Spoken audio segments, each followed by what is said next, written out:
Hello दोस्तों, SJS Oxford YouTube channel में आपका स्वागत है। हम बाबूराम सक्सेना कृति संस्कृत व्याकरण प्रवेशिका का अध्ययन कर रहे हैं, जिसका प्राक्तन से संबंधित क्लासें चल रही हैं। इसमें इन दो क्लासों में हमारे द्वारा बताया गया कि व्याकरण का परिचय, यास्क एवं उनके कालक्रम और उनकी कृतियों के बारे में, तथा इससे नेक्स्ट वाली पूर्ववर्ती वीडियो में बताया गया था पाणिनि एवं उनकी कृति के बारे में।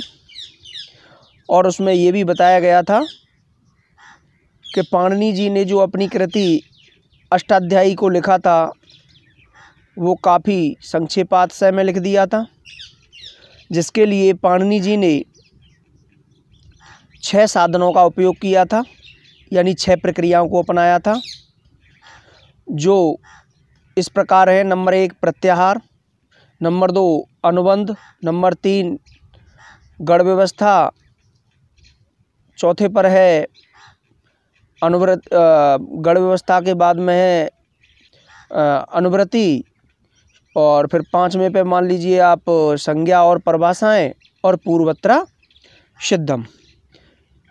तो यहाँ पर ये 6 साधनों का उपयोग करके पाणिनि जी द्वारा अष्टाध्यायी को लिखा गया था। अष्टाध्यायी में 8 अध्याय होने के कारण इसका नाम अष्टाध्यायी रख दिया।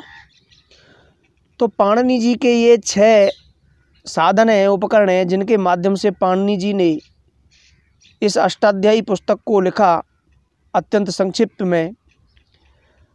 तो चलिए, ये पाणिनि जी के जो 6 साधन हैं, अब हम उन पर प्रकाश डालते हैं, उनका अध्ययन करते हैं। तो सबसे पहले यहाँ पर प्रत्याहारों का अध्ययन करते हैं।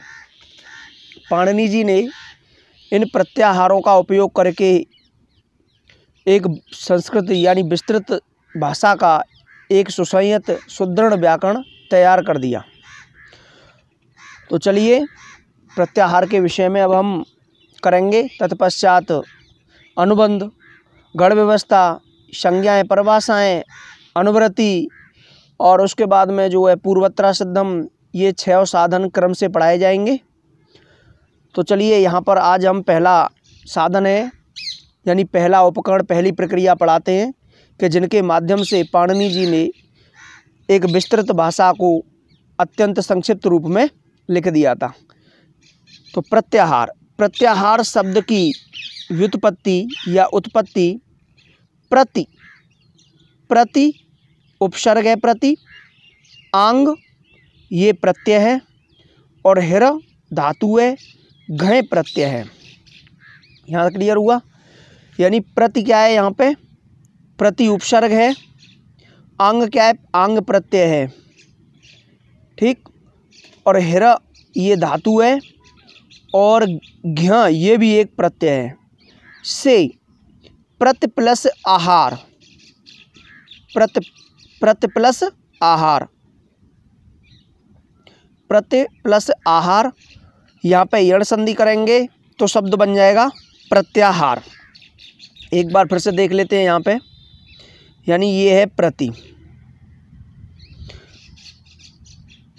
ये देखो प्रति आंग, ठीक, प्रति आंग, और ये है हिर धातु, और पीछे जोड़ दिया इसमें घय प्रत्यय। तो सबसे पहले हम इन दोनों शब्दों में क्या करेंगे, संधि करेंगे। देखो, ये है, ये वाला जो वर्ण है पीछे वाला, ये हलंत्यम से इत संज्ञा हो जाएगी। जब हलंत्यम से इत संज्ञा हो जाएगी तो क्या होगा, इसका हो गया लोप। यहाँ क्या बचेगा, ये हो गया प्रति, ये प्रति है ही जो उपसर्ग है। अब देखो यहाँ क्या बचेगा, आ बचेगा, और इसमें क्या बचेगा, ये देखो ये ऐसे ऐसे लिखो, हिर है ये हिर, ये ऐसे आएगा लिखा हुआ, और कर दो इसे। और इस घ की जगह पे यानी चुटू से इस घ की भी क्या हो जाएगी, इसे ऐसे लिखो, ये घ आएगा, यहाँ पे ये आ आएगा, और इसके पश्चात में ये य आ जाएगा। तो चुटू से इसकी जो है इत संज्ञा हो जाएगी घ की, यानी ये घ की इत संज्ञा हो जाएगी, और हलंत्यम से ये य की इत संज्ञा हो जाएगी। इन दोनों का हो जाएगा लोप। बचेगा क्या, यानी प्रति तो यहाँ है ही, यहाँ पे क्या बचा, केवल आ बचा, और यहाँ क्या बचेगा, यहाँ भी आ बचेगा, और ये आ इस रा से मिल जाएगा। लेकिन रा से जब मिलेगा तो यानी एक रूल्स होता है कि जब यानी ऐसे प्रत्यय, जब आपको प्रत्यय पढ़ाए जाएंगे वो रूल्स तब हम पढ़ाएंगे, लेकिन यहाँ पे थोड़ी सी चर्चा करूँगा मैं। यानी पहला रूल्स ये है कि अगर अण यानी अण और इया, ये दोनों अगर किसी प्रत्यय में इत होते हैं, यानी इन दोनों में से कोई भी, या तो अण या य, इन दोनों में से कोई भी एक वर्ण किसी प्रत्यय में यत होगा, इत होगा, सॉरी यत नहीं, इत होगा, तो वो इत होगा, उसका तो लोप होगा। लेकिन वो प्रत्यय जिस शब्द में जोड़ा जाएगा तो वो उस शब्द के यानी प्रथम स्वर का क्या कर देता है, दीर्घ कर देता है।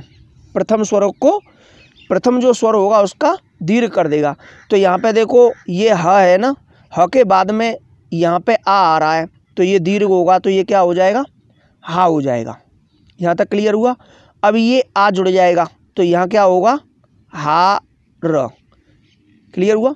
यहाँ से इसको हम जोड़ देंगे, क्या बनेगा, ये होगा प्रति, ये प्रति हो गया। इस आ को जोड़ेंगे तो क्या हो गया, आ हा र। यहाँ तक समझ में आया। तो इस तरीके से प्रति आहार ये शब्द बना है। यानी फिर से एक बार समझ लेते हैं। देखो ये इसमें जो अंग है ये इत हो गई हलंत्यम से, और हलंत्यम से जब ये इत है तो तस्य लोप से इसका लोप होगा, बचेगा क्या, केवल आ बच गया। यहाँ पे हिर है, हिर को ऐसे लिख दो, हर कर दो इसे, और ये हर पे क्या है, हलंत्य है, हलंतम है। और इसमें घ प्रत्यय जोड़ेंगे, घ का चुटू से क्या हो गया, घ की इत संज्ञा हो गई, और य का हलंत्यम से क्या हो गया, ये भी इत संज्ञा हो गई। इन दोनों का तस्य लोप से जब इत संज्ञा है तो लोप हो जाएगा। लोप हो गया तो क्या बचेगा, केवल आ बचेगा।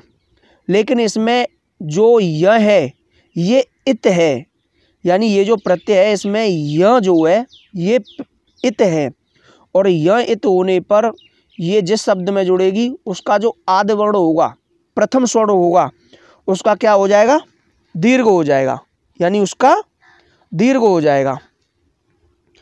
तो देखो उसका जब दीर्घ हो जाएगा तो यहाँ पे हर की जगह पे क्या हो गया, हार हो गया, और रा में ये आ जुड़ के रा पूरा हो गया। इन दोनों को हमने मैच किया तो क्या हो गया, ये आहार, यानी संधि करा दी, यहाँ पे आहार बन गया। यहाँ तक समझ में आया। अब हमें देखना है, देखो अब हमारे पास दो मूल शब्द हैं, एक है प्रति और एक है आहार। ये दो शब्द हैं, इन दोनों शब्दों में हमें संधि करानी है। तो देखो ये हो जाएगा प्रत, और ये हो गई ई, और यहाँ आ गया आहार, यानी ई और ये जो आ है, इन दोनों के मध्य में जब हम संधि करेंगे, इन दोनों के मध्य में संधि करेंगे तो यहाँ पे देखो, यहाँ पे यण संधि होगी। कौन सी संधि होगी, यण संधि होगी। क्लियर हुआ। यहाँ यण संधि होगी, यानी यण संधि जब होगी तो ई के स्थान पे क्या हो जाएगा, य हो जाएगा, ई के स्थान पर य हो जाएगा। क्लियर हुआ। देखो अब यहाँ तक देख लीजिए इस मूल बात को, इसको आगे बढ़ाएं। थोड़ा सा पेन का साइज है बड़ा हो रहा है। यहाँ देखो, ये देखो, ये अरे ज़्यादा छोटा हो गया, इस तो थोड़ा सा बढ़ाना पड़ेगा। ये सही है। देखो ये है प्रत, और इसकी जगह पे हम क्या करेंगे, ये य आ गया, और ये है आहार। अब ये वाला जो आ है ये य से मिल जाएगा। क्लियर हुआ? किससे मिल जाएगा? य से मिल जाएगा, यानी ये य से मिलेगा तो यहाँ क्या हो जाएगा, ये प्रत, या ये आ जो है लेगा, और हार, यानी आ ने अपना स्वरूप य को दे दिया, और ये य जो है अब ये वर्ण बन गया। ठीक है, अब इस ता को यानी इन दोनों शब्दों को जोड़ दो तो यहाँ क्या हो जाएगा, ये ता आधा इसमें चला जाएगा, प्रत्याहार, ये मूल शब्द बना प्रत्याहार। इस तरीके से प्रत्याहार की व्युत्पत्ति हुई है। अब समझ में आया होगा। तो यहाँ हम फिर से एक बार दिखाएंगे। प्रत्याहार जो शब्द है वो किससे बनाया गया है, प्रति उपसर्ग लगा करके, आंग प्रत्यय लगा करके, हिर धातु लगा करके, और फिर से घय प्रत्यय जोड़ करके जो शब्द बना है वो बना है प्रत्याहार। क्लियर हुआ? देखो, प्रत्याहार नीचे 14 माहेश्वरी सूत्रों को आधार बनाकर यानी मानकर बनाए गए हैं। यानी प्रत्याहार किसको आधार मान करके बनाए जाते हैं, माहेश्वरी सूत्रों को। माहेश्वरी सूत्र क्या होते हैं? इससे पहले वाली क्लास में मैंने बताया था कि भगवान शिव के डमरू से जो ध्वनि निकली थी उस ध्वनि को पाणिनि जी द्वारा इस प्रकार से व्यवस्थित किया कि उससे संपूर्ण वर्णमाला बना दी, यानी 14 सूत्र बनाए पाणिनि जी ने उस ध्वनि को व्यवस्थित करके, उनको माहेश्वरी सूत्र कहा गया। तो देखो, ये जो नीचे लिखे गए हैं ये माहेश्वरी सूत्र हैं, 1 से ये 14 तक हैं, ये माहेश्वरी सूत्र हैं। और माहेश्वरी सूत्रों को आधार मानकर हम प्रत्याहार बनाते हैं। बिना माहेश्वरी सूत्रों के कोई भी प्रत्याहार बन नहीं सकता है। तो सबसे पहला काम है माहेश्वरी सूत्रों को जानना और समझना। तो चलिए पहले माहेश्वरी सूत्रों को हम समझते हैं। देखिए, पहला सूत्र है अ ई ओड़, यानी अ ई ओड़, रिर लृक, ऐ ओंग, ऐ ओच, हय बरट, लड़ घम गड़ नम, झब य घड़ दस, जब गड़ दस, खफ छठ थ, चट तव, कपय, स सर हल। क्लियर हुआ? फिर से एक बार देख सकते हो, फिर से एक बार देखो।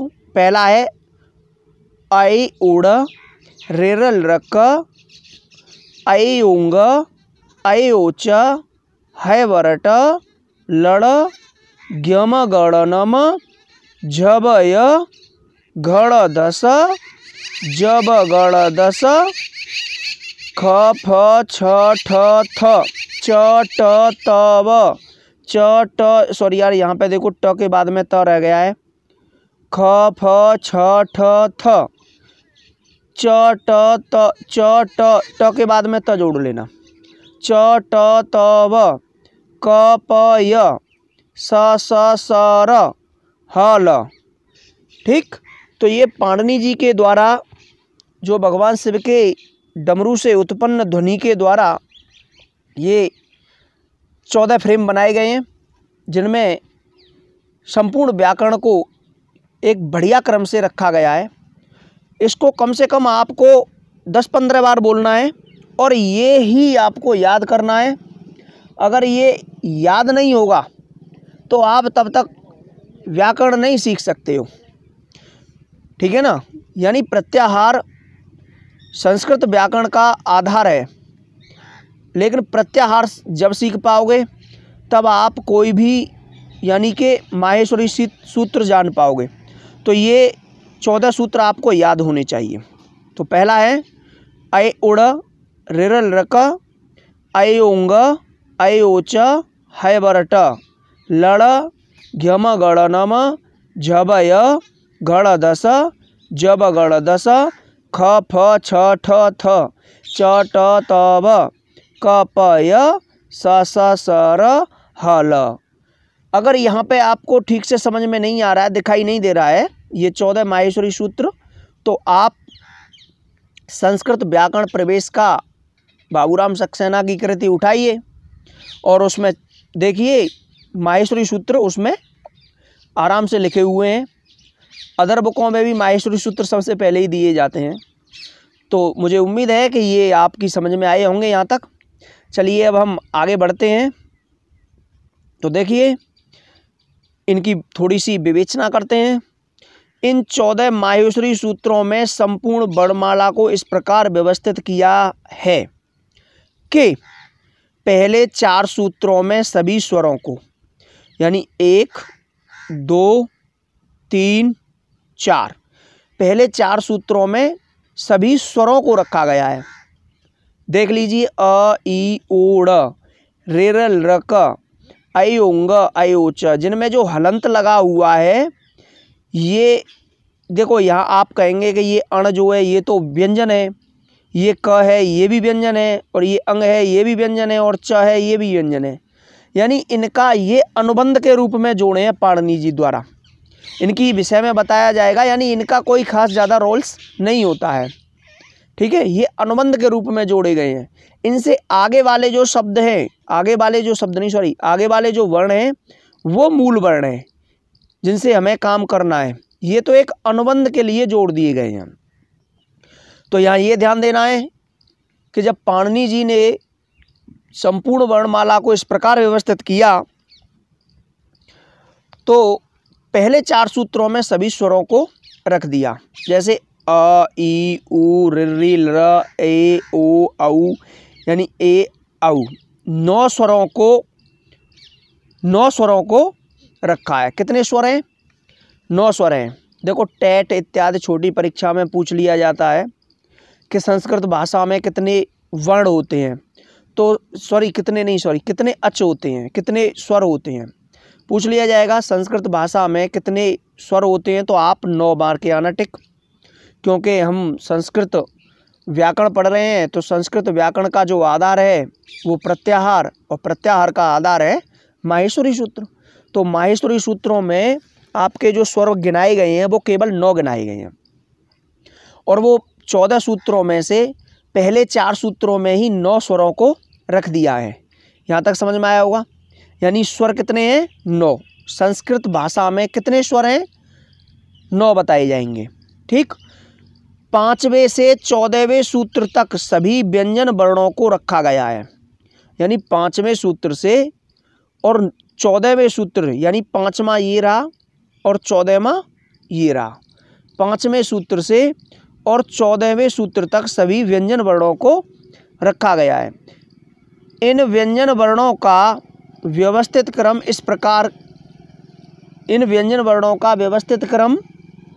इस प्रकार किया गया है कि 5वें तथा 6वें सूत्र में अंतस्थ वर्ण, यानी 5वां, देखो 5वां ये रहा, 5वें में य ह को छोड़ दो, ह देखो यहाँ पे भी है और ह यहाँ पे भी है, इन दोनों को छोड़ दो। यानी ये ह पीछे वाला यहाँ देखो और यह यहाँ पे देखो, ये 2 ह डाल दिए गए हैं इसमें, ठीक है। लेकिन यहाँ पे देखो 5वां और 6वां य व र और ल, यानी 5वें और 6वें सूत्र में अंतस्थ वर्ण जैसे य व र ल, इनकी संख्या कितनी है? 4 है। 5वें में देखो एक ह भी डाल दिया है जो ऊष्म वर्ण है, इसे ऊष्म वर्ण है, ये अंतस्थ नहीं है, ठीक। लेकिन य व, र और ल। य, व, र, ल। ये कैसे हैं? ये अंतस्थ वर्ण है। ये अंतस्थ वर्ण है, ह ऊष्म वर्ण है। लेकिन ह को भी पांचवें में डाल दिया है। ह को छोड़ करके पांचवें और छठवें सूत्र में यानी सभी अंतस्थ, अंतस्थ कितने हैं? चार, चारों अंतस्थ वर्णों को डाल दिया है। इसके पश्चात देखो, जैसे य, व, र इनकी संख्या 4 है। फिर क्रम में स्पर्श वर्णों को व्यवस्थित किया है, यानी सातवें से और देखो 12 तक, 7 से लेकर के 12 तक सभी स्पर्श वर्णों को रखा गया है। स्पर्शी वर्णों के पांचवें वर्ण 7वें सूत्र में, बिल्कुल स्पर्शी वर्णों के जो पांचवें वर्ण हैं यानी पांचवें, जैसे क, ख, ग, घ, अण, च, छ,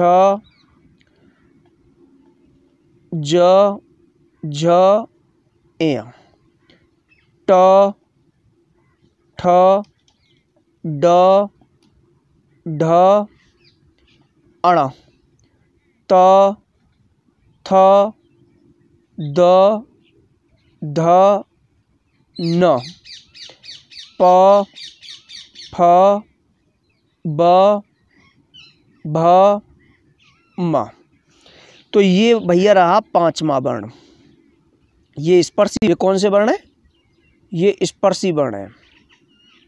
ये स्पर्शी वर्ण है, यानी क, च, ट, त, प। इसको क वर्ग कहते हैं, इसको च वर्ग कहेंगे, इसको ट वर्ग कहेंगे, ये त वर्ग और ये प वर्ग। ये क वर्ग है पूरा यहाँ से यहाँ तक, ये च वर्ग है पूरा यहाँ तक, और ट वर्ग अण तक, त वर्ग न तक, और प वर्ग है म तक। तो ये जो है स्पर्शी वर्णों का समूह है, ये इसका पांचवा वर्ण है। और ये देखो, ये चौथा वर्ण हो जाएगा, यानी चौथे वर्णों का समूह होगा। और ये तुम्हारा जो होगा तीसरे वर्णों का समूह होगा। और ये जो होगा, जस्ट मिनट,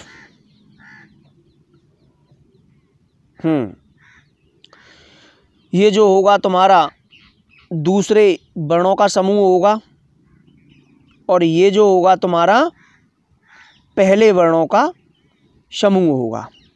यानी ये पहले वर्णों का, स्पर्शी वर्णों का पहला वर्ग कौन सा है? क, च, ट, त, प। दूसरा कौन सा है? ख, छ, ठ, थ, फ। तीसरा कौन सा है? ग, ज, ड़, ब, प, द, ब। चौथा कौन सा है? घ, झ, ड़, ध, भ। पांचवा कौन सा है? ये सभी अनुनासिक स्वर हैं। तो ये पांचवा वर्ण है। और यहाँ पे अब भूलना नहीं है, सिर्फ आपको ध्यान रखना है, ये तो आप बचपन से पढ़ते आए होंगे। तो क से लेकर के ये क वर्ग, ये क वर्ग, च वर्ग, ट वर्ग, ये सभी क्या है? क से म तक स्पर्शी वर्ण है। और ये पांचवा वर्ण है, ये चौथा वर्ण है, ये तीसरा, दूसरा और पहला। चलिए इसको अब हम स्क्रीन से हटाते हैं, आगे पॉइंट बढ़ते हैं। देखो, स्पर्शी वर्णों के जो पांचवें वर्ण हैं वो सातवें सूत्र में, देखो अभी बताया था मैंने, ये पांचवें वर्ण है स्पर्शी वर्णों के, ज्ञ, म, ग, ड़, न, म। ये सब क्या आ गए? इसमें आ गए भैया पांचों वर्ण, ज्ञ, म, ग, ड़, न, म। ये पीछे वाली जो माँ है ये तो अनुबंध है। देखो, ज्ञ, म, ग, ड़, न। क्लियर हुआ? पांचों हो गए ना। ये पीछे वाली जो माँ है ये अनुबंध है, इसको नहीं गिनेंगे। इस हलंत वर्ण से आगे वाले वर्ण ही हमें गिनने हैं। तो ये पांचों वर्ण हो गए सातवें सूत्र में, ज्ञ, म, ग, ड़, न, म। आगे आठवें व नौवें सूत्र में स्पर्शी वर्णों के चौथे वर्ण, आठवें और नौवें में अभी मैंने बताया था स्पर्शी वर्णों के चौथे वर्ण कौन कौन से हैं। चौथे वर्ण झ, भ, ब, द, ध, ये चौथे वर्णों को रखा गया है। और 10वें सूत्र में स्पर्शी वर्णों के तीसरे वर्ण रख दिए जाएंगे। स्पर्शी वर्णों के तीसरे वर्ण ज, ब, ग, ड़, द, ब। और 11वें तथा 12वें सूत्र में, 11वें और 12वें सूत्र में स्पर्शी वर्णों के पहले आगे दूसरे वर्ण रखे जाएंगे, यानी दूसरे वर्ण दूसरे वर्ग के वर्ण रखे जाएंगे और बाद में रखे जाएंगे पहले वर्ण के वर्ग रखे जाएंगे। देख लो यहाँ पे ख, का के बाद में ख आता है, फ, पा के बाद में फा आता है, दूसरा पहला आ रहा है, और छ, च के बाद में छ आता है, ट के बाद में ठ आता है, और थ थर्मस, त के बाद में थ आता है। तो ये कितने हो गए? ये हो गए तुम्हारे स्पर्शी वर्णों के दूसरे वर्ण, स्पर्शी वर्णों के क्या हो गए? दूसरे वर्ण। अब यहाँ से शुरू होती है च, ट, ये पहले हैं, क, प, च, ट, यानी च ट, एक मैंने बताया था त रह गया है इसमें, च ट त, यानी च ट त, ट के बाद में त आएगा, और ये च ट त क प, ये हो गए ना। तो पहले दूसरे वर्णों को रखा गया है, तत्पश्चात प्रथम वर्ण को रखा गया है। क्लियर हुआ? इसके बाद में यहाँ देखो, यानी थोड़ा ऊपर करेंगे हल्का सा, देखो भाई, तत्पश्चात 13वें और 14वें सूत्र में ऊष्म वर्ण स ह का उल्लेख किया गया है। क्लियर हुआ? यानी स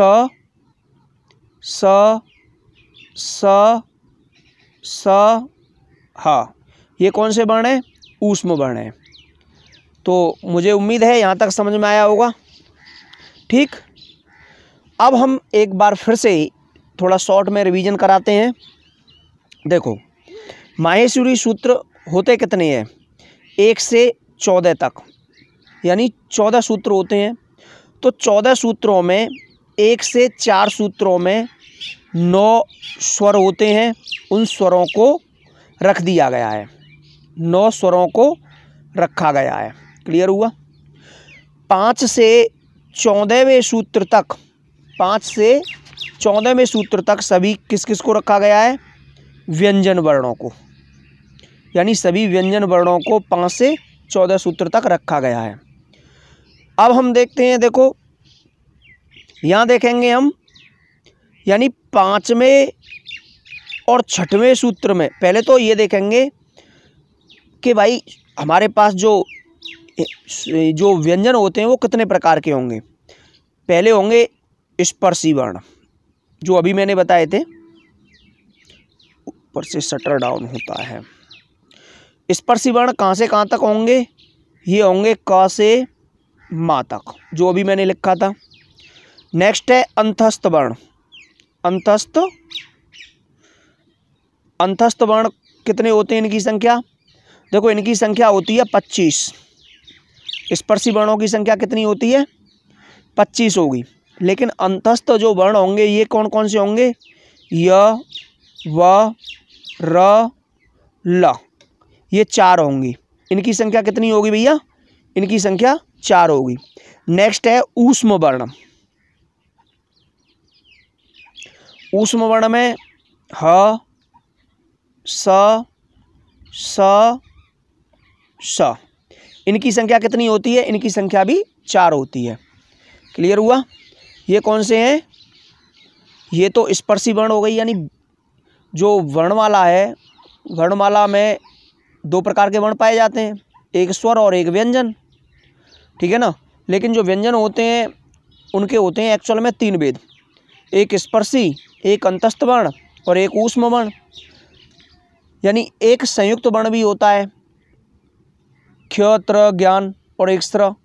ठीक है? लेकिन ये संयुक्त वर्ण जो है इन वर्णों से मिलके ही बनता है। ठीक है? इसके बारे में वर्ण विचार में हम अध्ययन करेंगे। तो देखो, यानी कि 5वें में और 6वें में अंतस्थ वर्णों को लिया गया है। अंतस्थ वर्ण प्लस एक ह और जोड़ दिया है। अंतस्थ वर्ण और ह क्या है? ऊष्म वर्ण है। तो एक ऊष्म वर्ण ह और चारों अंतस्थ वर्णों को पांचवें और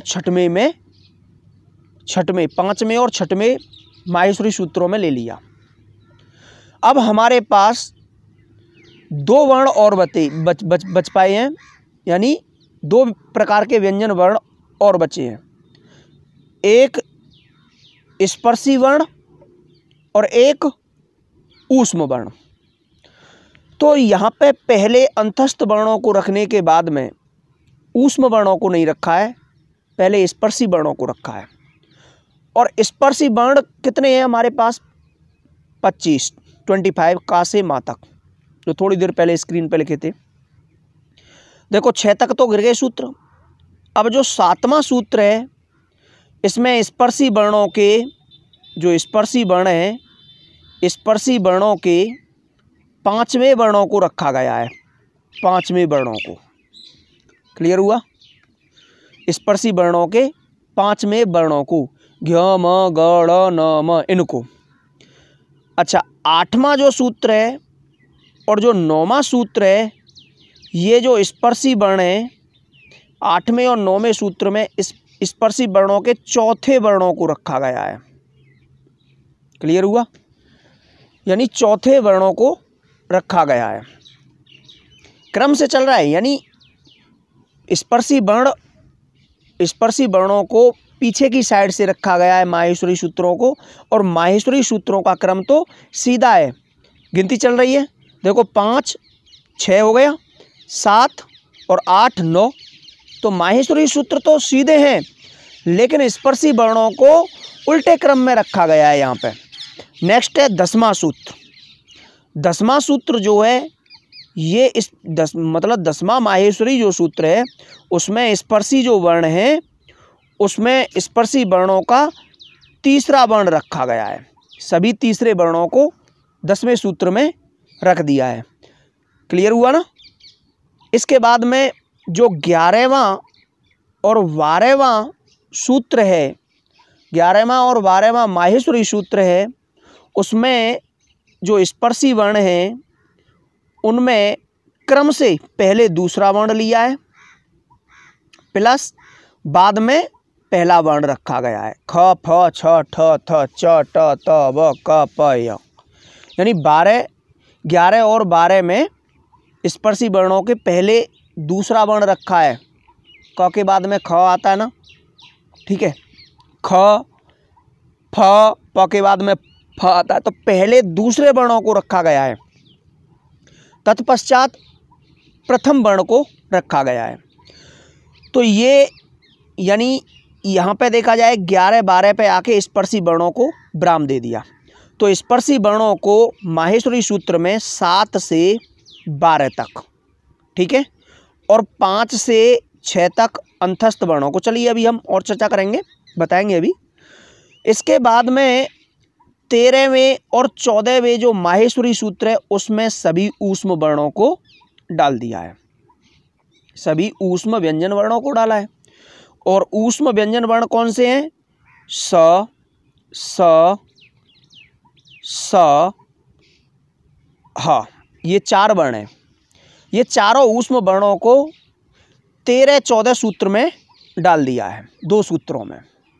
और यहीं पे वर्णमाला क्या हो गई? पूर्ण हो गई। यही पाणिनि के द्वारा बनाई गई जो वर्णमाला थी यही कंप्लीट हो गई। तो एक बार हम विवेचना करेंगे। 1 से 4 तक जो सूत्र हैं ये आपको क्रम ध्यान होना चाहिए। वो वर्णमाला जो दिखाई थी मैंने माहेश्वरी सूत्रों वाली, आपको क्रम से याद होने चाहिए। अगर क्रम टूट गया, एक वर्ड भी छूट गया, तो माहेश्वरी सूत्र नहीं रह जाएंगे। यानी दोनों शब्दों पर ध्यान दीजिए, याद होने चाहिए। यानी क्रम टूट गया या किसी भी सूत्र के अंतर्गत एक वर्ण भी छूट गया ना, तो वो माहेश्वरी सूत्र नहीं रहेंगे, ठीक है। आप कहीं ना कहीं तो आप तो सोचोगे कि एक ही वर्ण छूटा है ना। अरे जनाब, एक वर्ण नहीं, इससे तो प्रत्याहार के अंतर्गत जो भी वर्ण आएंगे ना वो सारे छूट जाएंगे, ठीक है। तो छोटा सा फॉल्ट लगेगा, लेकिन काम बहुत बड़ा करेगा। इसलिए एक एक वर्ण हर समय आपकी जबान पर रखा रहना चाहिए। माहेश्वरी सूत्र, जब माहेश्वरी सूत्र आप याद कर लोगे बेहतरीन तरीके से, तो प्रत्याहार बनाने में, वर्णों को क्रम सेट करने में देर नहीं लगेगी। तो 1 से 4 तक स्वरों को लिया गया है और 5 से 6 तक अंतस्थ वर्णों को लिया गया है। 7 से 12 तक स्पर्शी वर्णों को लिया गया है और 13 से 14 तक सभी ऊष्म वर्णों को ले लिया गया है। तो स्वर कितने बताए गए हैं? 9। अंतस्थ कितने बताए गए हैं? 4। स्पर्शी वर्ण कितने बताए गए हैं? 25। ऊष्म वर्ण कितने बताए गए हैं? 4। क्लियर हुआ? अब यानी माहेश्वरी सूत्र में कितने वर्ण हैं? 9 और 4 13। 13 और 25 कितने हो गए? 13 और 25 38 होंगे। 38 और 4 कितने हो गए? 42। क्लियर हुआ ना? 38 और 4 42। क्लियर हुआ? यानी कितने वर्णों की व्यवस्थित क्रम किया गया है? 42 वर्णों का ये व्यवस्थित क्रम है।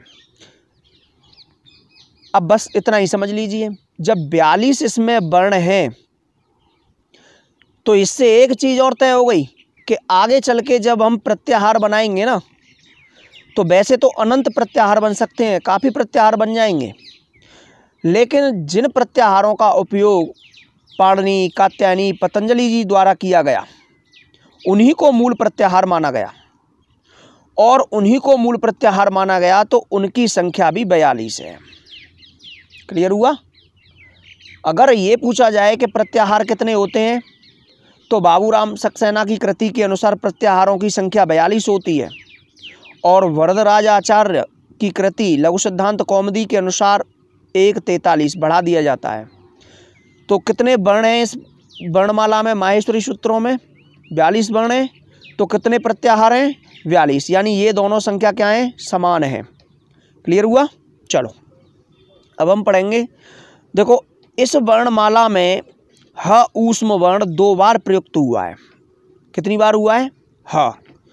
एक तो 5वें वर्ण में आया था, 5वें सूत्र में, यानी 5वें सूत्र में ह वरट, 5वें सूत्र में ह आया था और एक 14वें सूत्र में भी, यानी ह य व र ट, और यहाँ पे 14वां सूत्र क्या है? ह ल। ठीक, तो यहाँ पे जो ह है ये कितनी बार आया है? 2 बार आया है। ये 2 बार आया है। नेक्स्ट है एक 5वें सूत्र में और एक अंतिम यानी 14वें सूत्र में। तो 2 बार अण, देखो अण इत संज्ञक को प्रयुक्त किया गया है, यानी 2 बार ही अण आया है। 2 बार ही अण आया है। 2 बार ह आया है, लेकिन ह क्या है? ह तो भैया व्यंजन वर्ण है, वो भी ऊष्म वर्ण। लेकिन जो अण है, अण अण इत संज्ञक है और इत संज्ञक भी कितनी बार आया है? इत संज्ञक भी 2 बार आया है। ये अण है, ये भी 2 बार आया है। एक कहाँ कहाँ आया है? यानी पहले सूत्र में अ ई उ ऋ, एक यहाँ आया है और एक 6वें सूत्र में यहाँ आया है लड़, और दोनों जगह किस में आया है? दोनों जगह इत आया है। ये इत के रूप में अण आया है। तो 2 बार आया है अण भी, ये समझना है। प्रथम और 5वें सूत्र में, यानी 5वां नहीं है, वहाँ 6वां सूत्र है। इसको सही कर लेना, यहाँ 6 आएगा। 14 माहेश्वरी सूत्रों में जो अक्षर हल है, जो अक्षर हल है अर्थात सुर से व्यक्त है, वे इत कहलाते हैं। ठीक है, अभी हम बताएंगे इत क्या होगा। जैसे पहला सूत्र मैंने लिखा था अभी, अ ई उ ड़, तो आपने इससे पहले अभी थोड़ी देर पहले माहेश्वरी सूत्र देखे होंगे। उन माहेश्वरी सूत्रों में जो अंतिम वर्ण है उस पर हलंत लगा हुआ है। क्या लगा हुआ है? हलंत लगा हुआ है अंतिम वर्ण पर। तो जो हलंत वर्ण है माहेश्वरी सूत्रों के अंतिम वर्ण पर, जिन पर हलंत लगा हुआ है, वो क्या है? वो इत हैं। क्या है वो? इत। इसी तरीके से दूसरा ले लीजिए, यानी रे र ल क। यहाँ पे देखो ये क है, क पे क्या लगा हुआ है भाई? क पे हलंत लगा हुआ है, तो ये क्या है? ये भी इत है। तीसरा ले लीजिए, आय ओंग, आय ओंग। इस पे देखो, इस पे भी क्या लगा हुआ है? हलंत लगा हुआ है, तो ये भी क्या है? ये भी इत है। यानी माहेश्वरी सूत्रों में हम अभी दिखाएं आपको, थोड़ा बैक चलेंगे तो ये रहा माहेश्वरी सूत्रों में। देखो यहाँ अण, ये भी हलंत है, तो ये भी इत है। यहाँ क, ये भी हलंत है। यहाँ ज्ञ और यहाँ च, ये सब हलंत हैं, हलंत वर्ण है। और हलंत वर्ण क्या है? यहाँ पर ये इत हैं। ये ट है, ये ट है, ट पे हलंत लगा हुआ है, तो ये क्या है? ये भी इत है। यहाँ म है, ये ण है, ये र है। यानी ये 14 सूत्रों में जो ग है, स है, यहाँ स है, यहाँ व है, य है, ये सभी 14 सूत्रों में जो अंत में आने वाला जो वर्ण है, जो हल युक्त है, हल युक्त है, यानी हल जुड़ा हुआ है, और स्वर वियुक्त है, स्वर से वियुक्त है, यानी स्वर नहीं है इसमें। आपको बताया होगा, छोटी छोटी क्लासों में भी बताया होगा कि जैसे ये टा है, अगर इस पे हलंत लगा देंगे तो समझ लो कि इसमें से ये आ जो है निकल के भाग गया। ये स्वर वियुक्त, ये स्वर वियुक्त है, यानी स्वर विहीन, सॉरी ये शब्द सही नहीं रहेगा, ये शब्द सही रहेगा। जैसे ही किसी व्यंजन वर्ण पर हलंत आ जाता है तो वो स्वर विहीन हो जाता है।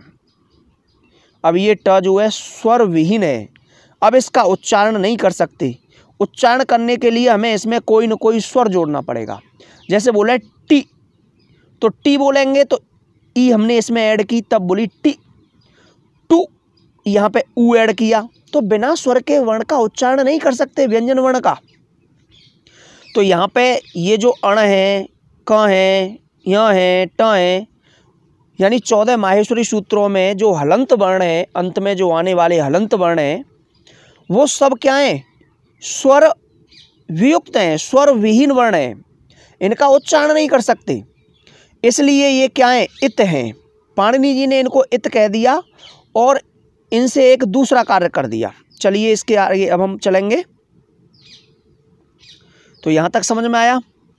यानी जो अक्षर हल हैं, हल यानी अर्थात स्वर से वियुक्त हैं, स्वर विहीन हैं, वे इत कहलाते हैं। जैसे अण, क, ज्ञ, च, ट इत्यादि। ये हलंत्यम सूत्र से इत संज्ञा बन जाते हैं। यानी हलंत्यम जो सूत्र है इसको क्या करता है? इत संज्ञा बनाता है। हलंत्यम जो सूत्र है क्या बनाएगा? इसको इत संज्ञा बनाएगा। क्लियर हुआ? हलंत्यम जो सूत्र है इनको इत संज्ञा बना देगा। देखो हलंत्यम जो सूत्र है इसकी विवेचना हम जब आपको अनुबंध पढ़ाएंगे, इन सब की यानी परिभाषा बताएंगे आपको, वहाँ पे इन सूत्र की व्याख्या करके भी बताएंगे, अन्वय करके भी बताएंगे और भावार्थ भी बताएंगे। हलंत्यम, यहाँ सिर्फ आपको ये ध्यान देना है कि जो माहेश्वरी सूत्रों में जो अंतिम वर्ण है उस पे हल लगा हुआ है, ठीक है, स्वर नहीं है उसमें। माहेश्वरी सूत्रों में जो अंतिम वर्ण है वो स्वर विहीन है, हल लगा हुआ है। जब हल लगा हुआ है उस पे, तो उसको हम क्या कहेंगे? हलंत्यम सूत्र से इत कहेंगे, यानी उसकी हलंत्यम सूत्र से इत संज्ञा बन जाएगी। क्लियर हुआ? सिर्फ यहाँ आपको ये ध्यान देना है। और इस हलंत्यम सूत्र का पूरा विस्तार यहाँ पे भी दे दिया है। देखो, उपदेशे हलंत्यम इत या उपदेशे अंत्यम हल इत, ये हलंत्यम का पूरा यानी पूरी विवेचना करके बताई गई है। ठीक है, तो देखो, उपदेशे हल अंत्यम इत, इसके बारे में समझ लो, या उपदेशे अंत्यम हल इत, ये पहले अध्याय के तृतीय पाद का तीसरा सूत्र है, जिसकी चर्चा अनुबंध पढ़ाते समय करेंगे। देखो, उपदेश और इत की अनुवृत्ति सूत्र 1-3-2 1-3-2 से अनुवृत्ति हुई है। देखो, हमने तो ये पढ़ा है हलंत्यम सूत्र, लेकिन इसमें जो उपदेश आ रहा है, उपदेश और ये इत आ रहा है, ये जो इसकी अनुवृत्ति की गई है, ये सूत्र है पहले अध्याय के तृतीय पाद का तीसरा सूत्र। लेकिन इसकी जो अनुवृत्ति, इसको पूरा करने के लिए उपदेश और इत की अनुवृत्ति की गई, और वो किस सूत्र से की गई है? पहले अध्याय के तीसरे पाद के दूसरे सूत्र से, तब जाकर के ये सूत्र पूरा हुआ। ठीक है, यानी अब इसको पढ़ेंगे। हलंत्यम सूत्र सिर्फ मेमोरी में याद रखना है, लेकिन ये पूरा कब होगा? उपदेश की अनुवृत्ति आए और इत की अनुवृत्ति। जो पूर्ववर्ती जो सूत्र है, उससे इसकी उपदेश और इत की अनुवृत्ति हमने ले ली। अब देखो इसका क्या होगा, इसका भावार्थ देखो। उपदेश की अवस्था में अंतिम हल इत संज्ञा होता है। यहाँ ये बात कही गई है कि उपदेश की अवस्था में अंतिम जो हल होगा, उपदेश की अवस्था में जो अंतिम हल होगा वो इत संज्ञा होगा। आपको ज़्यादा ध्यान नहीं देना है, इसकी सूत्र की चर्चा हम कल करेंगे विस्तार से। तो देखो, उपदेश क्या होता है? अरे भैया, जो सर्वप्रथम कहा गया हो, और सर्वप्रथम कौन कह सकता है? पाणिनि, कात्यायनी, पतंजलि, क्योंकि उन्होंने ही संस्कृत का त्रिमुनि व्याकरण लिखा। अर्थात पाणिनि, कात्यायनी, पतंजलि जी द्वारा जो सर्वप्रथम कहा गया है वही उपदेश है। उन्होंने जो उपदेश दिए हम उनका पालन कर रहे हैं। तो उन्होंने बताया कि उपदेश की अवस्था में जो अंतिम हल होगा, उपदेश की अवस्था में जो अंतिम हल होगा वो इत संज्ञक होता है या बन जाता है। जैसे उन्होंने क्या बताया, जो माहेश्वरी सूत्र है, पहला सूत्र है अ ए उड़ में अण क्या होगा? इत संज्ञा होगा। ऋ लृक में क क्या होगा? इत संज्ञा होगा। अयोंग में एंग क्या होगी? इत होगी। ये बताया। ठीक, नेक्स्ट है तस्य लोप, ये सूत्र लगेगा। इस सूत्र से इत संज्ञा का लोप हो जाता है। इस प्रकार इत संज्ञा का प्रयोजन लोप है, लोप मात्र है। तो देखो, जब कोई भी वर्ण इत संज्ञा होता है, मान लीजिए कहीं पे भी जब वो वर्ण इत संज्ञक बन गया, तो इत संज्ञक हो गया, तो स्वाभाविक बात है कि उसमें तस्य लोप अपने आप सूत्र आके लग जाएगा। अगर कोई वर्ण इत संज्ञक है, जब वो वर्ण इत संज्ञक है तो उसमें तस्य लोप अपने आप बिगर कहे लग जाएगा, और तस्य लोप से उस इत संज्ञक का क्या हो जाएगा? इत संज्ञक का लोप हो जाता है। सिर्फ आपको ये बात ध्यान रखनी है इस सूत्र की। ठीक है, अब देखो यहाँ पे अण है या यहाँ पे क है, ये सब देखो क्या है? इत हैं, ये सब इत हैं। जब ये इत वर्ण है तो ऑटोमेटिकली इन सब में क्या हो गया? ये सूत्र लग गया, और लग करके इनका क्या कर दिया? लोप कर दिया। तो क्या बचेंगे? केवल यहाँ पे अ ई उ ये बचेंगे, और यहाँ रे र ल क खत्म। तो जो इत संज्ञा होगा उनका लोप करने के लिए हम तस्य लोपे ये सूत्र लगाएंगे। और इत संज्ञा होते क्यों हैं? यहाँ ये भी बताया गया है कि इस प्रकार इत संज्ञा का प्रयोजन, भाई इस प्रकार इत संज्ञा जो बनती है उसका केवल एक ही कारण है इत संज्ञा बनने का, कि उसका लोप हो। लोप करने के लिए ही तो हम इत संज्ञक वर्ण बनाते हैं। ठीक है ना? और इत संज्ञक वर्ण बनने के लिए अनुबंध में जो हम अब अगली क्लास लेंगे, अनुबंध पढ़ाएंगे, तो किन किन हालातों में, किन किन नियमों से कौन कौन सा शब्द इत संज्ञक वर्ण बन जाता है, इसके बारे में जब हम अनुबंध पढ़ा देंगे तो तुम्हारी समझ में आएगा। और इत संज्ञक जैसे ही बनेगा तो उसका तस्य लोप से लोप होना तय है। ये सूत्र अपने आप इत्संज्ञक होगा जो वर्ण, उसमें जाके समझ लो फिट हो गया। अब उसका लोप होना स्वाभाविक है, होगा ही होगा, क्योंकि शब्द पकड़ लो, इत्संज्ञक का प्रयोजन लोप है। केवल यही कारण है कि इत्संज्ञक वर्ण बने और तस् लोप से लोप हो। ठीक है, चलिए, तो मुझे उम्मीद है यहाँ तक मैंने जो माहेश्वरी सूत्र पढ़ाए हैं वो आपकी बढ़िया तरीके से समझ में आ गए होंगे। तो माहेश्वरी सूत्रों पर ये एक विस्तृत चर्चा हुई है। ठीक है, तो विस्तृत चर्चा के बाद में अब हम आगे बढ़ते हैं प्रत्याहार के बारे में। देखो, जब तक हम माहेश्वरी सूत्रों को नहीं जान पाएंगे ठीक तरीके से, एक एक खंड खंड खोल के, तब तक हम प्रत्याहार नहीं बना सकते। तो चलिए अब हम प्रत्याहार के विषय में अध्ययन करेंगे। तो प्रत्याहार बनाने का जो सूत्र है वो है आदर अंतेन संहिता। प्रत्याहार बनाने का जो सूत्र है वो है आदर अंतेन संहिता। ये पहले अध्याय के पहले पाद का 71वां सूत्र है। ठीक, पहले अध्याय के पहले पाद का 71वां सूत्र है आदर अंतेन संहिता। देखो, इस सूत्र का प्रयोजन प्रत्याहार निर्माण हेतु किया जाता है। इस सूत्र का जो प्रयोजन है प्रत्याहार निर्माण के लिए किया जाता है, यानी ये केवल जो सूत्र है प्रत्याहार निर्माण करता है। इसलिए इसे प्रत्याहार सूत्र या प्रत्याहार विधि के नाम से भी जाना जाता है। क्यों जाना जाता है? क्योंकि ये जो सूत्र है ये प्रत्याहारों का निर्माण करता है, इसलिए इसको प्रत्याहार सूत्र या प्रत्याहार विधि के नाम से जाना जाता है। इस सूत्र का भावार्थ है, देखो यहाँ पे अन्वय किया गया है, आधे अन्वय, आधे अंतेन सह इति, आधे अंतेन सह इति, ये अन्वय किया गया है आदर अंतेन संहिता सूत्र का। सूत्र का विस्तार इस तरीके से है, बताया गया अन्वय। देखो यहाँ पे अब इसका भावार्थ समझ लीजिए।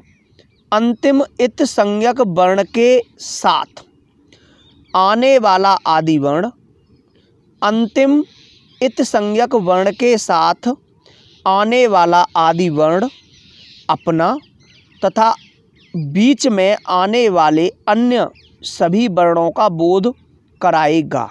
ये सूत्र क्या कहता है कि अंतिम इत संज्ञक वर्ण के साथ, ठीक, अंतिम इत संज्ञक वर्ण के साथ आने वाला आदि वर्ण अपना और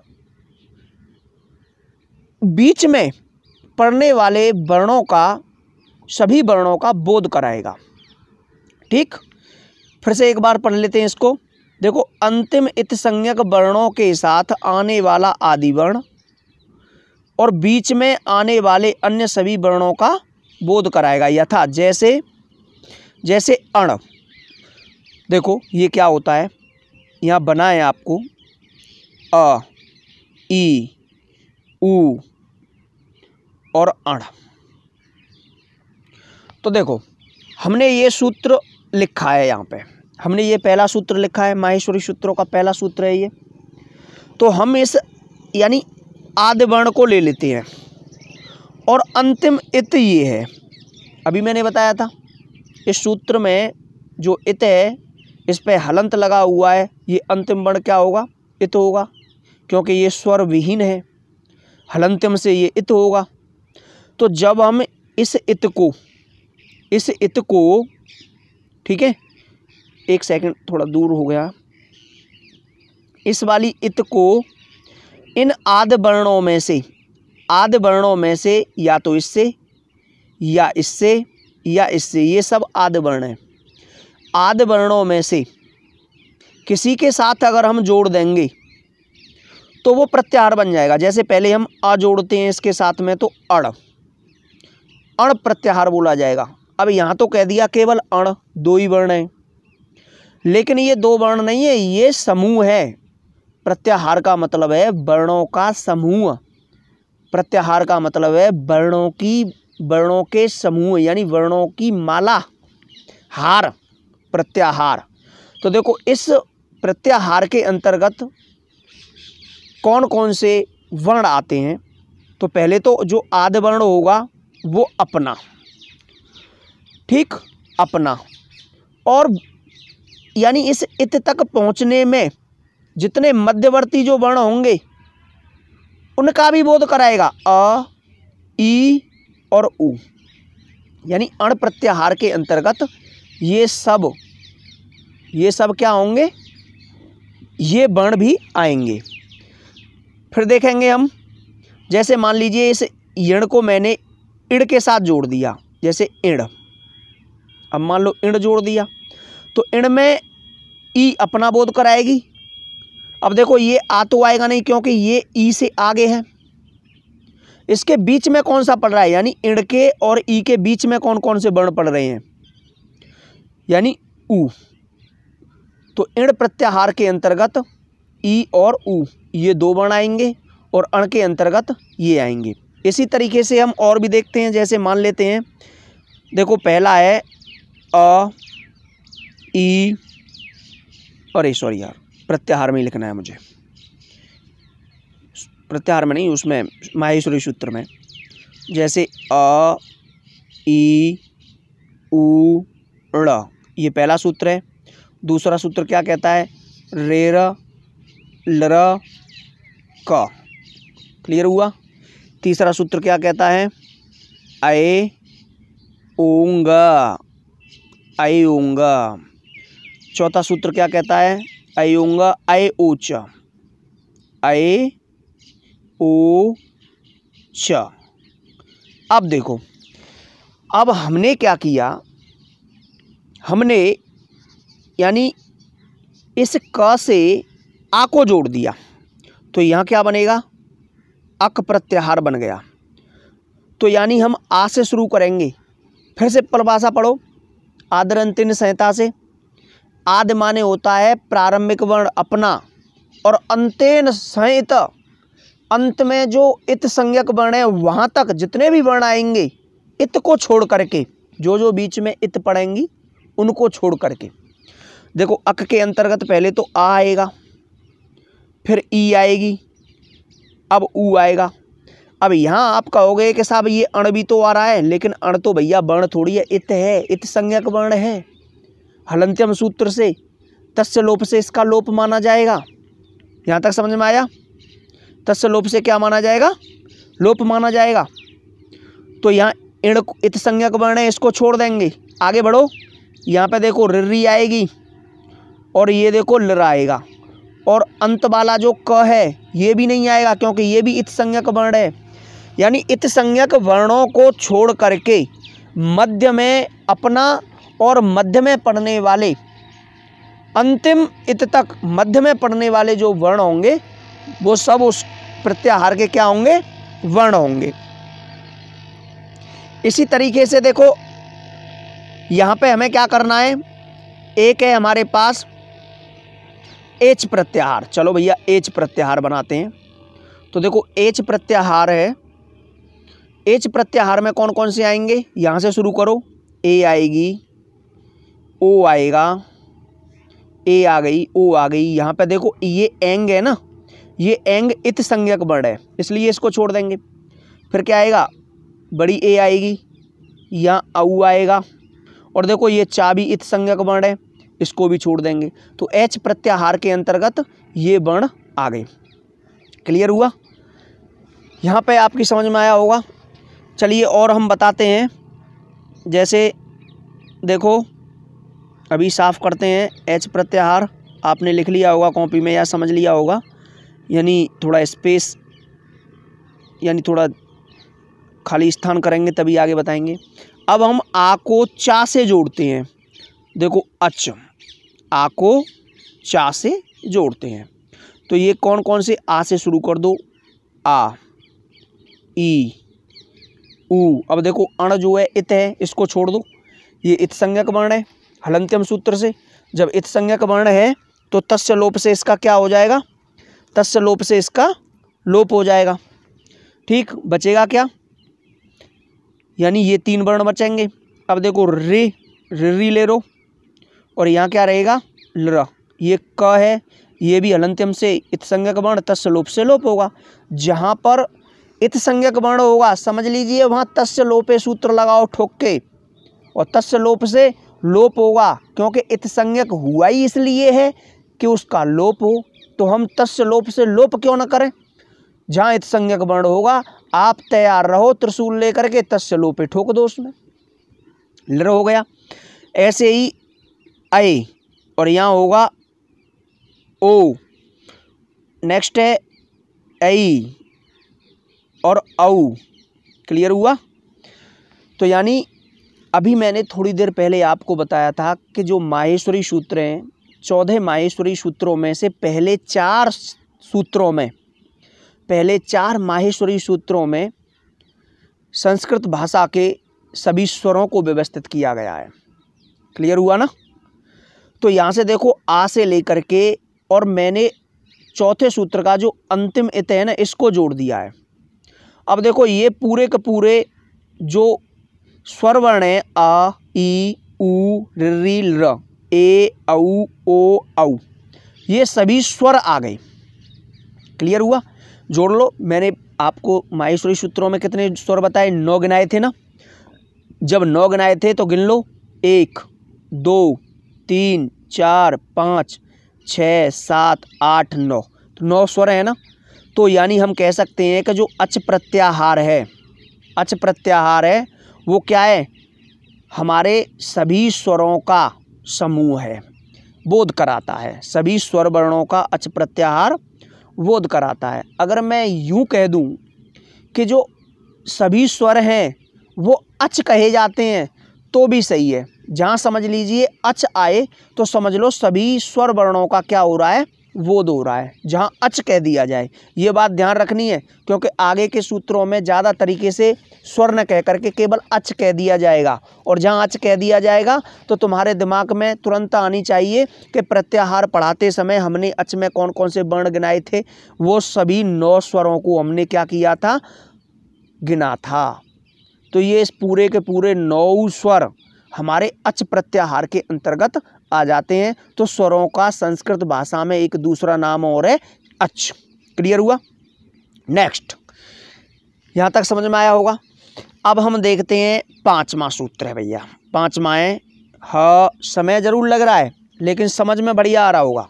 ह य व र ट। इसी तरीके से 6वां सूत्र है ल ड़, ल ड़। 7वां सूत्र है घ म ग ग ड़ न म, घ म ग ड़ न म। 8वां जो सूत्र है झ भ य, झ भ य। ठीक। अब देखो हम यहाँ से क्या करेंगे, चाहो तो एक सूत्र देखो हम ले लेते हैं यण, बोल देते हैं ना यण, ये। अब देखो यहाँ से य ले लो तो य का बोध होगा, व का बोध होगा, र का बोध होगा, लेकिन ये टा क्या है, इत संज्ञा है इसका, ये नहीं आएगा। इसमें क्या आएगा, ल आएगा। और अंत वाली जो अण है ये क्या है, अंत वाली जो अण है ये भी इत संज्ञा है, और इत संज्ञा है तो तस्य लोप से इसका लोप हो गया। क्लियर हुआ ना। तो यण प्रत्याहार है य व र ल, य व र ल, इनका बोध कराता है। देखो एक चीज़ और ध्यान देना यहाँ पे। अभी मान लीजिए मैं इसको स्वर के साथ में एक ज़्यादा तरीके से पूछा जाता है प्रत्याहार, जैसे जोड़ दिया जाए, यहाँ बोल दिया जाए अल, अल नहीं सॉरी, देखो अण, यानी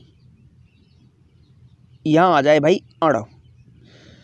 तो अभी क्या बताया था अण में, देखो एक तो ये जो मैंने क्या बताया था कि अण इत संज्ञक वर्ण है वो 2 बार आया है, एक 6वें सूत्र में आया है और एक पहले सूत्र में अण इत संज्ञक आया है। तो वैसे अण के अंतर्गत देखो अ, ई, उ ये आएंगे, आई भाई बोलते हैं आई ओड़ा, तो ये वर्ण आएंगे, और अभी मैंने बताया था। लेकिन अगर ये वाला इत संज्ञक वर्ण माना जाए, ये वाला इत संज्ञक वर्ण माना जाए तो कौन कौन से वर्ण और बढ़ जाएंगे? तो देखो, यानी पूरे के पूरे 9 अच आएंगे, यानी पूरे 9 अच आएंगे, और ह, य, व, र और ल, ये पूरे और जुड़ जाएंगे उसमें। तो ये अण के अंतर्गत आता है। क्लियर हुआ? तो इस तरीके से बहुत सारे प्रत्याहार बना सकते हैं। अभी हम देखते हैं, देखो अब हम देखते हैं एक प्रत्याहार और हम बनाएंगे हल्का सा। मान लेते हैं जैसे जस प्रत्याहार है, जस प्रत्याहार है। तो जस प्रत्याहार है तो यानी ये 10वें सूत्र में आएगा ज, क्या आएगा? ज, ब, ग, ड़, द, स, ये आएगा। तो यानी यहाँ पे ज, ब, ग, ड़, द, ये सब ज, ब, ग, ड़, द, ये सब इस प्रत्याहार के अंतर्गत वर्णों का बोध कराएगा। ऐसे ही देखो हल है, हल, हल, ठीक, हल, यानी ये जो हल है ये ल है, ल कहाँ पड़ता है? 14वें सूत्र में। ह कहाँ पड़ता है? 14वें सूत्र में और 5वें सूत्र में। अगर 5वें सूत्र के साथ में हल का बोध कराया जाए ना, तो शुरू कर दो भैया। ह, य, व, र, ह, य, व, र, ट, ट इत संज्ञा होगी, पीछे आएगा ल, ड़, अण जो है इत संज्ञा होगी, ल ले लिया जाएगा। ह, य, व, र, ट, यहाँ आएगा घ, म, ग, ड़, न, म, यानी यहाँ से सीधे चलते जाओ। और 14वां जो सूत्र है ना, 14वें सूत्र का जो ह है दोबारा ना आ जाए, यानी हल जो प्रत्याहार है सभी व्यंजन वर्णों का बोध कराता है। हल प्रत्याहार क्या है? सभी व्यंजन वर्णों का बोध कराता है। क्लियर हुआ? नेक्स्ट है, अब हम देखेंगे यहाँ क्या लिखा है। देखो, अड़ में आई उड़, अण प्रत्याहार में अ अपना और अण के मध्य वर्ण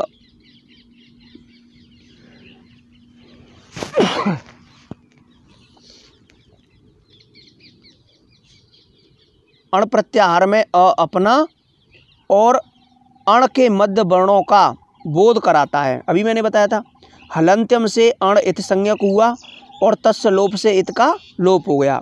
इस प्रकार उपयुक्त सूत्र से बाबूराम सक्सेना के अनुसार 43 तथा लघु सिद्धांत कौमुदी के अनुसार 42 प्रत्याहार बताए गए हैं। इससे पहले मैं थोड़ा मिस्टेक कर गया था। मैंने बाबूराम सक्सेना के अनुसार यानी बाबूराम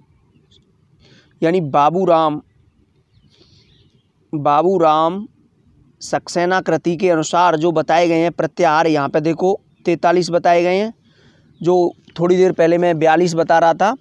बाबूराम सक्सेना के अनुसार 43 प्रत्याहार हैं, लेकिन लघु सिद्धांत कौमुदी में लघु सिद्धांत जो वरदराजाचार्य जी की है, लघु सिद्धांत कौमुदी के अनुसार इनकी संख्या क्या है? 42 है। तो मुझे थोड़ी मिस्टेक से हो गई वहाँ पे, ये 42 यानी ये जो बातें हैं थोड़ा मूलभूत तरीके से उल्टा बोल गया था मैं, कि बाबूराम सक्सेना के अनुसार 42 हैं और लघु सिद्धांत के आधार पे ये 43 हैं। लेकिन यहाँ पे आपको सिर्फ ये ध्यान देना है कि बाबूराम सक्सेना के अनुसार 43 हैं और लघु सिद्धांत के आधार पर 42 हैं। तो वहाँ पे पूछी जाए कि प्रत्याहार कितने होते हैं, प्रत्याहार की संख्या कितनी होती है, तो आप 43 करके आएंगे, क्योंकि टीजीटी वाले जो हैं वो 43 करके आएंगे, पीजीटी वाले जो हैं वो 42 करके आएंगे, क्योंकि बाबूराम सक्सेना जो है टीजीटी में लगी हुई है, पीजीटी में जो है लघु सिद्धांत कौमुदी लगी हुई है।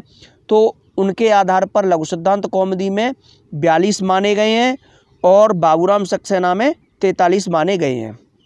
क्लियर हुआ? तो मुझे उम्मीद है कि यहाँ तक मैंने जो बताया है वो आपकी समझ में आया होगा। इससे आगे अब हम नेक्स्ट क्लास में अनुबंध पर चर्चा करेंगे। अनुबंध क्या है, धीरे धीरे इसी श्रृंखला को आगे बढ़ाएंगे। ये मेरे हाथ से बना हुआ खुद का नोट्स है। इस नोट्स के माध्यम से मैं आप तक अपना ज्ञान पहुंचाना चाहता हूं। तो चलिए काफ़ी समय हो चुका है, करीब 1 घंटे से ऊपर का अध्ययन कर लिया हमने। अब नेक्स्ट वीडियो में मिलेंगे, तब तक के लिए धन्यवाद।